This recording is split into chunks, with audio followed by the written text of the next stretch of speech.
Welcome back to Mechanic Bar, and again we have Mr. Slow Turtle, our motorcycle technician, and the manager for Royal Enfield, Mr. Michelle. Okay, so we're going to continue to ask him more so that we learn more. To me, stock ECU, stock motorcycles will last. If you want to last your motorcycles, to my understanding, you follow everything by the book. Inshallah, your motorcycle will run a good lifespan, you know. But for your flashing, once you start to flash, things will change because you change the parameters. The instructions given to the mechanical will be different. Now your RPM go faster, the timing has changes, the fans blows faster, the engines become hotter. To me, it's an interpretation of you are prematurely damaging the engine. So let us ask Mr. Turtle from his professional view, what do you think of this? Does flashing actually damage the engine? The answer is, if it's flashed wrongly, it will damage the engine. Okay. If you look at a point, for example, the FU ratio is being lean, right? What is the effect on the bike, right?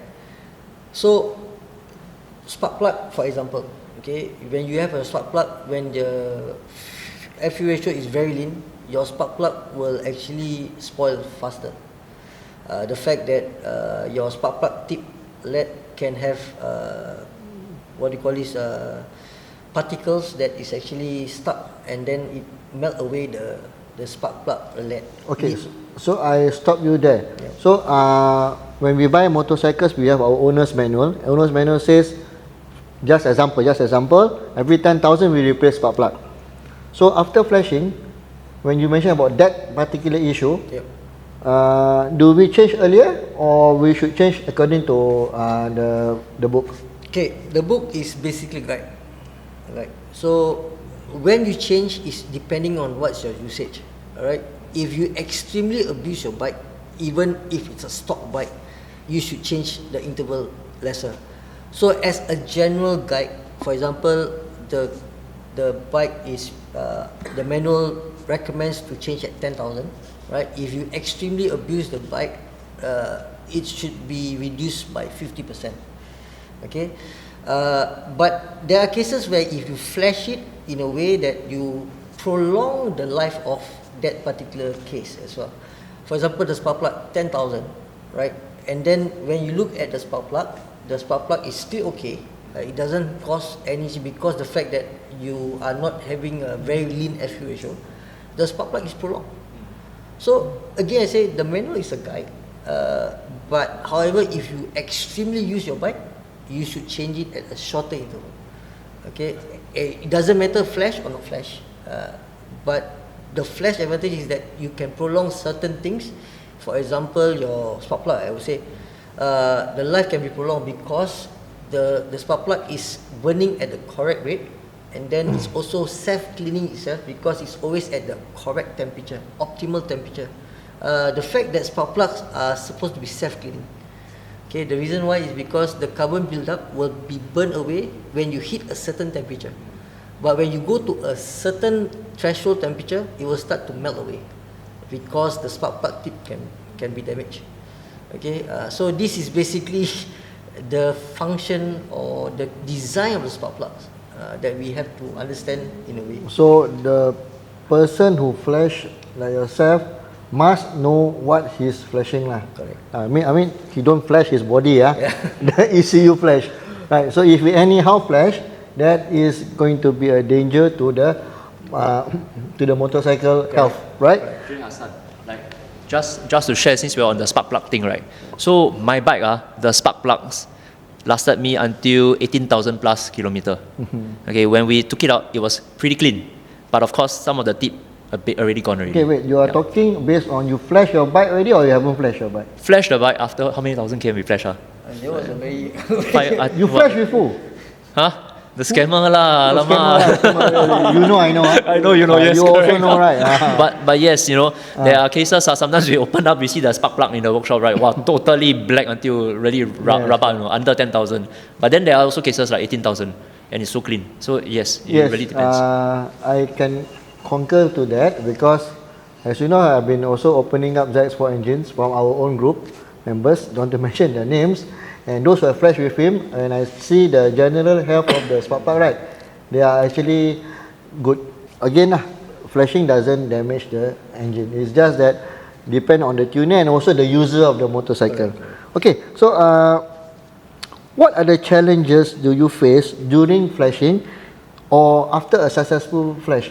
Let's say it can be from the user itself, or maybe something went wrong during the flashing. Do you ever encounter? Can you share with us? Oh yeah, yeah. I mean, I flashed quite a number of bikes. Okay, when you say number of bikes, may I know above 300, below 300, or more than 500?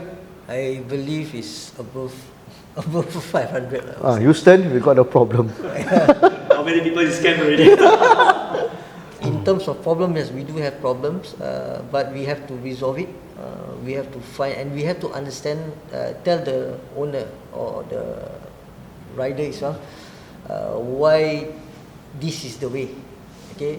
For example, myself, I would explain the flashing only takes 20 minutes or even 10 minutes. Okay. However, the session during my flash would take about 1 hour 45 minutes. So the rest of 1.5 hours is to explain to the owner what are the changes being done, why is it necessary, what are you going to expect from it. Okay, there are cases where the bike become day and night, totally become much more responsive. There are cases where the bike become much more slower to a certain extent because the request of the owner. He wants the power to be right at the top, but then you cannot have everything. It's either you have the top end or you have the middle. So for myself, what I do is I always look at the point where your usable power is, which is the mid-range, where you use most of the time on the road, you most of the time use it on the highway, and the lower end is not actually that required. The higher end also is also not that required.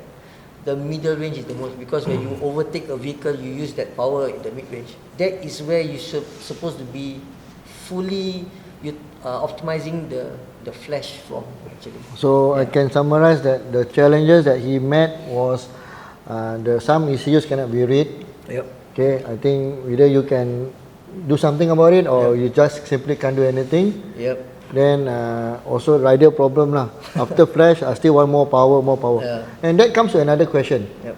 What I every time heard, but I don't understand. What is stage 1, stage 2 in increasing the power? I mean, in flashing terms. Okay, now I ask you a question. Yep. You flash my bike also. You know how many stage already? You also kenal, right? Must ask him what. Then he ask me. So, Is there such thing as stages? to me, stages probably is a marketing gimmick. Oh, gimmick I lah. find it a marketing gimmick. So, it's either you do it correctly, and then after that, when you have any changes or better changes along the way, you update it.